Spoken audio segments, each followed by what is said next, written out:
মিয়া সকালবেলা বেশি মুলা খাইছে খাইয়া দুধের থেকে অনার জন্য খাইছে পিয়ারে যখন ঢেক দেয় মুলা মতো লাগে।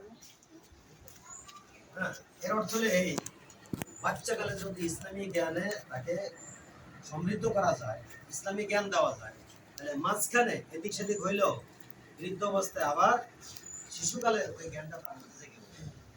এই জন্য বাচ্চাকালে বাচ্চাদেরকে যদি শিশু অবস্থায় জ্ঞানে সমৃদ্ধ করা যায়, জ্ঞান দেওয়া যায়, তাহলে সেটা তার এই জন্য গ্রামে গঞ্জে আমাদের প্রচুর পরিমাণে হোক আলিয়া মাদ্রাসা হোক মক্তব, অর্থাৎ এদেরকে জীবনের প্রথমেই ইসলামের মূল জিনিসগুলো এখানে সেই একটা উদ্যোগ আমাদের আছে। আমরা এটাকে সমর্থন করি, আমরা এটার উন্নতি কামনা করি।